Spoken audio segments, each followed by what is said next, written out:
Welcome to TDS family. நான் தான் உங்கள் மகா. நம்ம இந்த வீடியோவில் என்ன பார்க்க போகிறோம்னா, ஸ்ரீ நாகேஸ்வரர் திருக்கோயில் பற்றி தான் பார்க்க போகிறோம். குன்றத்தூரில் அமைந்திருக்கு இந்த கோயில். இந்த கோயிலோட வரலாறோ, இந்த திருவிழா 10 நாள் திருவிழா எப்படி போச்சு, என்னென்ன வாகனத்தில் சாமி வெளில வந்தாங்க ஊர்வலத்தில் அப்படின்றத தான் நம்ம இந்த வீடியோ ஃபுல்லாக பார்க்க போகிறோம். ஸ்கிப் பண்ணாமல் பாருங்கள் ஃப்ரெண்ட்ஸ். அப்படியே சப்ஸ்கிரைப் பண்ணாதவங்க சப்ஸ்கிரைப் பண்ணிக்கோங்க. அப்போ தான் நான் போடுற வீடியோ எல்லாமே உங்களுக்கு வந்து சேரும். நோட்டிஃபிகேஷன் காட்டும், கிளிக் பண்ணி ஈஸியாக பார்க்கலாம். இந்த கோயிலோட ஹிஸ்ட்ரியை இப்போ நம்ம பார்க்கலாம் வாங்க. இது 900 ஆண்டு பழமையான கோயில். சேக்கிழார் பிறந்த ஊர் இந்த குன்றத்தூரில். சேக்கிழார் மண்டபம்னு ஒன்று தனியாகவே கட்டியிருக்காங்க. சேக்கிழார் சன்னதியும் தனியாக கட்டியிருக்காங்க. ஏன்னா சேக்கிழார் கட்டின கோயில் தான் இந்த கோயில். அது மட்டும் இல்லை, இதில் இந்த 9 நவகிரக கோயில் இருக்குல்ல, அதில் ஒரு கோயில் தான் இது ராகுஸ்தலன்ற கோயில் சொல்லுவாங்க. அது மட்டும் இல்லைங்க, இங்கே சிவன் வந்து நாக வடிவத்தில் வந்து லிங்கமாக ஆனதுனால இவருக்கு சிவன் பேர் வந்து நாகேஸ்வரர் என்ற ஒரு பேரும் வந்தது. அவங்க சன்னதி பக்கத்துலேயே அம்பாள் என்ற சன்னதியுமே வந்தது. இந்த சாமியோட நடை எத்தனை மணிலேருந்து எத்தனை மணி திறந்துருக்கோன்னு நீங்கள் கேட்டிங்கன்னா, காலையில் 6லேருந்து மதியானம் 12 மணி வரைக்கும். திருப்பி ஈவினிங் வந்து ஒரு 5 o'clock ஓப்பன் பண்ணுவாங்க. 5 to 9 வரைக்கும் ஓப்பனிங்கில் இருக்கும்.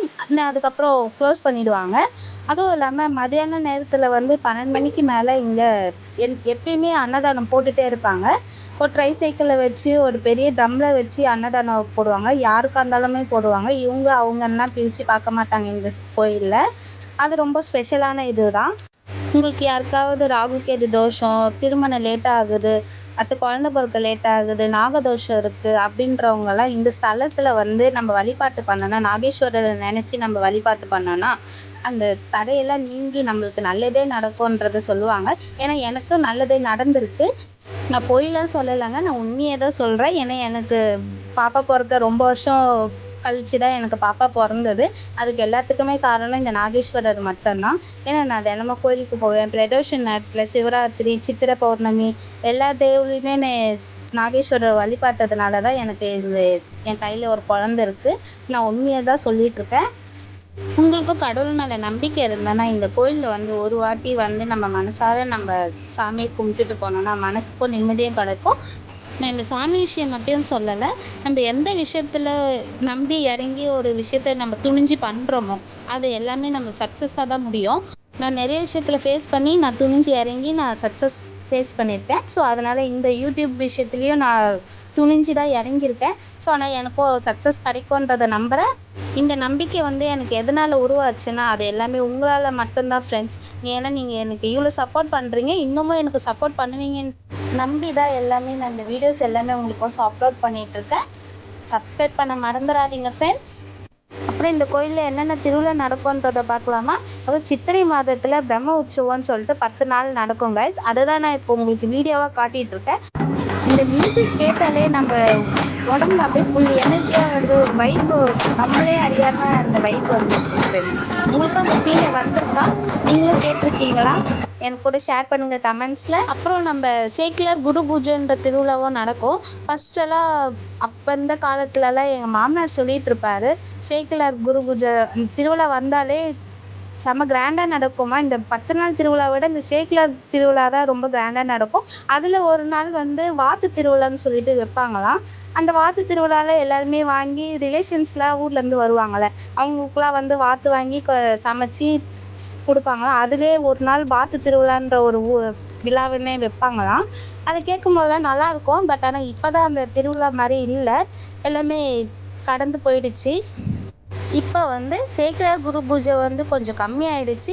இந்த 10 நாள் உற்சவம் தான் ரொம்ப நம்ம ஃபேமஸாக கொண்டாடுறோம், கிராண்டாக கொண்டாடுறோம். இப்போ நம்ம இந்த 10 நாள் திருவிழாவில் என்னென்ன வாகனத்தில் சாமி வந்தாங்கன்றதை நான் இப்போ சொல்லட்டுமா? வாங்க போகலாம். முதல் நாள் வந்து விநாயகர் உற்சவம் தான் நடக்கும். அது எல்லாருக்குமே தெரியும். ஃபர்ஸ்ட் ஒரு விநாயகர் பூஜை, எந்த காரியம் நம்ம செய்கிறதா இருந்தாலுமே விநாயகரை வழிபட்டு தான் நம்ம எல்லா விஷயத்தையுமே நம்ம நடத்துவோம். அதே மாதிரி தான் எந்த கோயிலாக இருந்தாலுமே விநாயகர் பூஜை ஒன்று போட்டுட்டு மூஷிக வாகனம் வெளில வந்து ஊர்வலம் வந்தோடனே அடுத்த நாள் தான் கொடியேற்ற நாள் வரும். கொடியேற்ற நாள் வந்து சிம்பிளாக தான் பண்ணுவாங்க. எந்த வாகனத்துலேயும் சாமி வெளில வர மாட்டாங்க. நார்மலாக சிவன், பார்வதி, முருகர், பிள்ளையார் இவங்களும் தான் வருவாங்க. அடுத்த நாள் வந்து சூரிய வட்டம் காலையில் வருவாங்க. ஈவினிங் வந்து சந்திர வட்டத்தில் வருவாங்க 5 பேருமே. அடுத்த நாள் வந்து அதிகார நந்தி தான். அது ஃபேமஸான திருவிழா எல்லாருக்குமே தெரியும். பட் ஆனால் அன்னைக்கு நம்ம ஊரில் கிராண்டாக நடக்கலை. ஆனால் அலங்காரம் எல்லாமே பார்க்க கண்குள்ள காட்சியாக இருந்தது. ஆனால் சாமி தான் ஊர்வலத்தில் வெளியே வரலை, உள்ளே இருக்க வேண்டிய சுச்சுவேஷன் ஆயிடுச்சு. அது ஏன்றதை நான் ஷார்ட்ஸில் சொல்லியிருக்கேன், அதை நீங்களே போய் பாருங்கள். 4வது நாள் வந்து நாகவாகனம். நாகவாகனத்தில் செம்ம சூப்பராக டான்ஸ் ஆடியிருப்பாங்க. ஆனால் வெளியே வந்து கொஞ்சம் லைட்டாக தான் டான்ஸ் ஆடினாங்க, உள்ளே செம்ம சூப்பராக ஆடினாங்க. அதுதான் நான் வீடியோ எடுக்க முடியல. ஸோ அதனால் வெளியே எடுத்தது மட்டும்தான் நான் உங்களுக்கு போட்டிருக்கேன், இந்த வீடியோவில் ஆட் பண்ணியிருக்கேன். நீங்கள் பார்க்காதவங்க ஸ்டார்டிங்கில் போய் பார்த்துட்டு வாங்க. நெக்ஸ்ட்டு 5வது நாள். 5வது நாள் என்னன்றது உங்களுக்கே நல்லா தெரியும், ரிஷப வாகனம். ரிஷப வாகனம் வந்து எப்பயுமே லேட்டாக தான் ஆகும். இந்த இதில் வந்து ஒரு 11 மணிக்கு மேலே தான் சாமி வெளியே வந்தாங்க. வந்ததுமே செம்ம அலங்காரங்க, கண்குள்ளே காட்சியாக இருந்தது. அதையுமே நான் உங்களுக்கு ஆட் பண்ணியிருக்கேன் இந்த வீடியோவில், பார்த்துட்டு வாங்க. நம்ம 6வது நாள் யானை வாகனம். யானை வாகனமும் டான்ஸ் அவ்வளோ அழகாக ஆடினாங்க. அந்த ஸ்டோன்லாம் வச்சு சாமி அலங்காரம், அவங்க சாமி தூக்கி டான்ஸ் ஆடுறாங்கள்ல, அவங்களுக்கே நம்மளுக்கு நிறைய பாராட்டு கொடுக்கணும். ஏன்னா செம்மையாக டான்ஸ் ஆடிட்டு இருந்தாங்க. நம்ம 7வது நாள் தேர் தாங்க. அது எல்லாருக்கும் தெரியும், எவ்வளோ கிராண்டாக நடந்ததுன்றதை நீங்களும் பார்த்துருப்பீங்க குன்றத்தூர் மக்கள். 8வது நாள் வந்து ரொம்ப சிம்பிளாக தான் வெளியே வருவாங்க, எந்த வாகனத்துலேயும் இல்லாமல். 9வது நாள் பிச்சாண்டீஸ்வரர். பிச்சாண்டீஸ்வரர் கதை என்னன்றது உங்களுக்கு தெரியும். சாமி சிவன் வந்து பிச்சை எடுத்து தான் அம்பாவை மேரேஜ் பண்ணுவாங்கன்றத ஒரு ஸ்டோரி சொல்லுவாங்க, எனக்கு ஃபுல்லாக தெரியலை. 10வது நாள் வந்து கல்யாணம். நம்ம இப்போ 10வது நாள் கல்யாண திருவிழா தான் பார்த்துட்ருக்கோம். பரதநாட்டியம்லாம் சூப்பராக ஆடிட்டு இருந்தாங்களாம். ஏன்னா நாங்கள் தான் கொஞ்சம் லேட்டாக வந்துட்டோம், ரஷ்ஷாக இருக்க போகுதுன்னு சொல்லிட்டு நான் கொஞ்சம் லேட்டாக வந்துட்டேன் சாமியை பார்க்க. அப்புறம் பார்த்தா கல்யாணத்துக்கு தான் நான் வந்து ரீச் பண்ணேன்.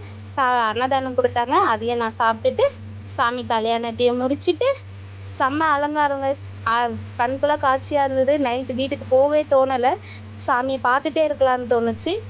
நீங்களும் அந்த வீடியோ தான் பார்த்துட்ருக்கீங்க. பரதநாட்டியம்லாம் முடிஞ்சோடனே சாமியை தூக்கிட்டு வந்து இங்கே அரேஞ்ச் எல்லாம் பண்ணிவிட்டு அப்புறமா தான் கல்யாணம் அந்த ப்ராசஸ் எல்லாமே நடக்குமா. ஸோ இப்போது நான் இந்த மாலை மாத்திர வீடியோவில் மட்டும் நான் உங்களுக்கு ஆட் பண்ணியிருக்கேன், அதை மிஸ் பண்ணாமல் பாருங்கள்.